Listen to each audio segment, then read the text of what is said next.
Whether you're looking for answers to specific life questions or simply hoping to become the best version of you possible, welcome to the Mental Breakdown and Psychreg podcast, where we offer insight, information, and strategies based upon research and years of practice as psychologists. So sit back, have a listen, and get connected with our hosts, Dr. Berney and Dr. Richard Marshall. Welcome back. Today we're going to focus on the evaluation of, or assessment of, or diagnosis of depression. It could be any of those things. Or all of the above. All of the above. So we're going to do screening and assessment. Screening and assessment of depression. How do we diagnose? How do we know that it is depression and not something else? Right. So we begin, as you just suggested, with a screening. We there's some general questions that a clinician, a physician, someone may ask a person to sort of begin the exploration of symptoms that could suggest depression. Right, and it's typically just a general part of the whole physical examination that we get when we go to our primary care provider. We walk in and if everything seems okay, they move on to the physical exam. But if there's any indication at all, most primary care practitioners, whether they're pediatricians or family practice, or even adult and geriatric practices, will ask a few leading questions to make sure that everything is okay emotionally. Okay? Right. And I think it's interesting that, in the world we live in today, physicians have to be, I've talked to physicians who are very cautious about that because they know that if they ask too many questions about depression, that then they must then do something, of course. And if they miss it, if they if they don't follow up in the way they need to, then it could result in a lot of problems. Not primarily for the patient. That's right. So you have one level of screening that occurs at a regular doctor's visit. Okay. If the physician, some physicians don't feel, some physicians just elect not to deal with these things. It's not part of their training. It's not part of their experience, so they refer elsewhere. Typically, they refer them to a psychologist, a psychiatrist or a psychologist. If it's a serious problem, if they sense that it's a serious problem, they may refer them to a psychiatrist with the possibility for a more in-depth assessment. Or they can refer to a psychologist. If they refer to a psychologist or psychiatrist, when we screen, because now we're taking a closer look just at depression, we're actually screening those 9 symptoms. I mean, those are the questions we're asking. There are 9 symptoms of depression. And typically at this level of screening, we're simply asking questions that will answer those questions. How many of these 9 things are you experiencing? So the initial screening is just about those 9, just to determine if you have any of those 9 symptoms. And if you really want to get down to a very quick screener, the diagnostic criteria for depression, there's one of 2 symptoms that you have to be diagnosed with depression. And if you don't have one of those 2 symptoms, then it's not depression, technically, according to the DSM-5. That's right.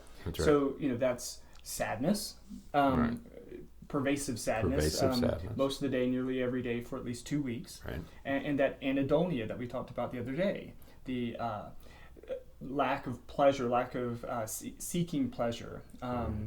So if a person doesn't have one of those 2 symptoms, one or both of those symptoms, then technically, according to the DSM-5, you can't make a diagnosis of major depressive disorder. That's right. One of those 2 things. And they are different. I mean, one is I'm sad. I mean,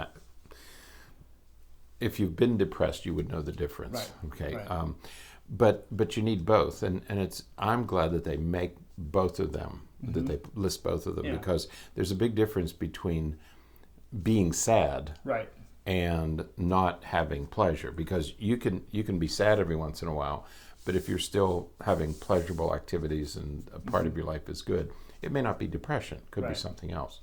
Or you're just not happy with anything, but you're not terribly sad and you can still function. It may not be depression. So I'm glad that both are listed. Yeah, absolutely. And so, as you said, then if you kind of get through that first gate. That's Then right. you'll look at the other 7 symptoms, 7 characteristics of depression to see what's going on. And most of for a good portion of those, we're really talking about changes in functioning, changes in behavior. So changes either direction for your eating habits, eating more or eating less than typical, sleeping more or less than typical. Your they call it psychomotor agitation. Right. So it's how much you're moving. If you're pacing and fidgety much more than usual, or if you're almost catatonic, you're not moving very much at all. So any significant change in movement or eating habits or sleeping habits are, some of the symptoms that we'd look at. The operative word there is change. Right. And if it's for a long period of time, every day, nearly every day, for 2 weeks, right? And so we're looking for fairly dramatic changes, right, in any of these daily routines. Could be a sign that you have depression. Right. I forgot about those diagnostic interviews that we used to do. Yeah. We did them for DSM-4, and Yeah. we also did them at in psychiatry, right, where you would ask a person these 2 questions, and if the answer was no, then you could skip that whole section, because if you answered no to both questions, you were moving on to something else. Right. It wasn't depression. But it was that way for everything. It was the same thing with ADHD and anxiety and OCD. If you answered no to both, then you just went on to the next diagnosis. And we'll talk about this next week. About those. But with bipolar disorder, it's one question. Right. It's one symptom. There's one symptom that you have to have for it to be bipolar disorder. Right. And if you don't have it, it's not bipolar disorder. Then you don't have to worry about any of the other questions. Right. But if you get a yes, then you have to go ask Right. those other questions. Yeah. And I'd forgotten about those we call them structured interviews, Right. semi-structured interviews. Now, once you get through that screener and it looks like you have a good number of the symptoms of depression, Right. then you have to get to the more thorough evaluation. And that's, we talked the other day about the causes of depression. And Right. so we have to get in and decide whether there's any medical or substance, either legal substance or illegal substances that could be contributing to the depressive symptoms. And people often forget about that, Right. that there is this next step, Right. that you have to rule out underlying nervous system disorders, chronic illnesses, things, endocrine problems, hypothyroidism, hyperthyroidism. So there are some physical causes that can lead to depression, and you need to rule all those out, or you should rule all those out before you make the diagnosis, because if you have any of those things, no matter how well you do with your depression treatment, you're still going to have the symptoms because of the disorder. Right. So make sure somebody rules those out. Right. So you rule out the medical stuff. You rule out any substance, medical medication, even supplements, or any of those kinds of things that you obviously it would be easy if you were taking something and whatever you were taking was causing you depression. It would be great to just stop taking that or find something else to take instead, and that may resolve the depressive symptoms. Right. I had a young man who came in, and I've started to worry about him because he hasn't been making much progress, and he seems a little lethargic and less interested in doing things. And so at the next visit, I had planned to discuss that with him because he was making good progress, and he suddenly seemed to just slow down.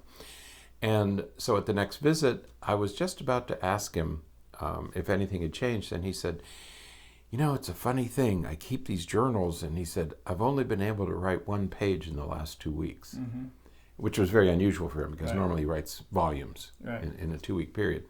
And he's very good about keeping this journal.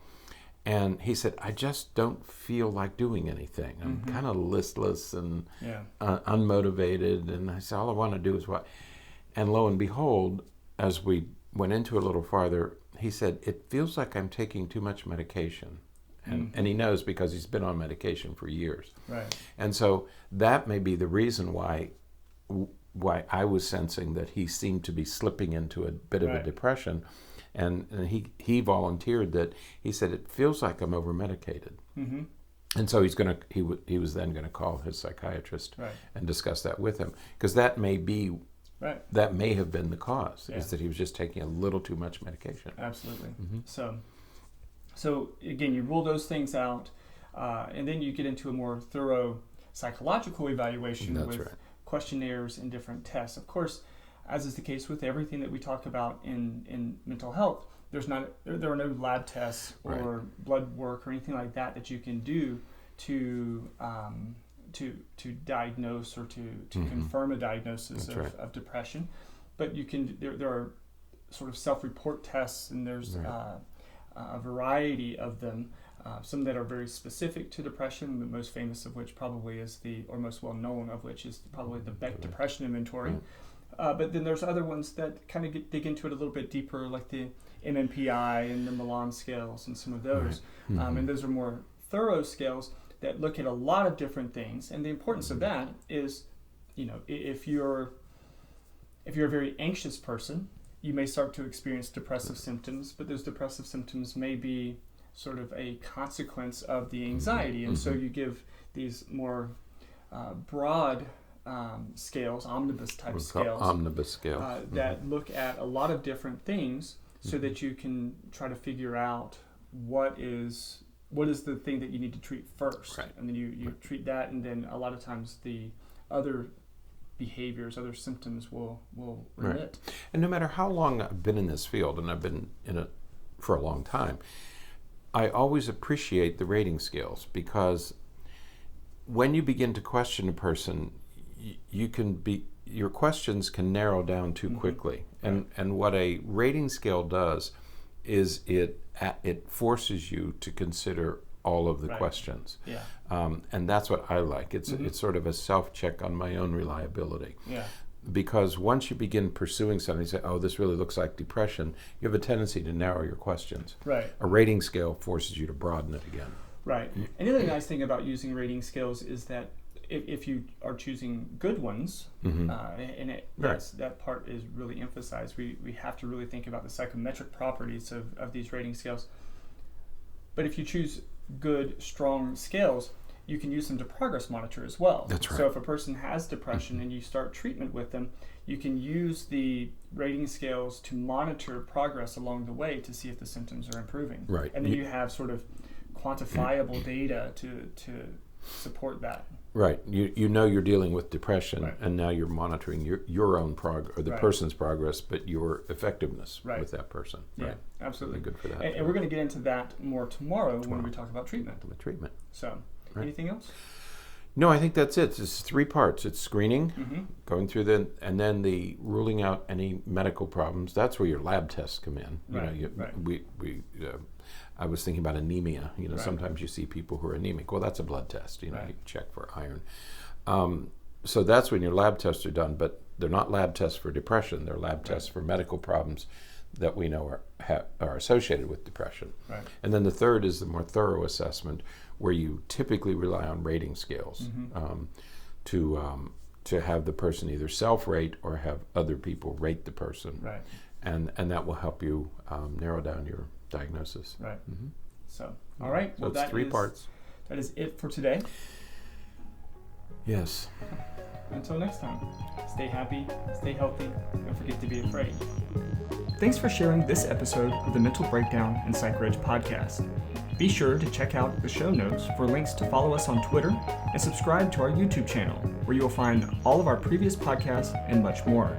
We would be honored if you would become a patron through patreon.com, where any donation you can manage will go to the development and creation of more content. Just visit patreon.com/thementalbreakdown for more information. Thanks again for listening, have an awesome day, and we look forward to being back in your feed tomorrow morning.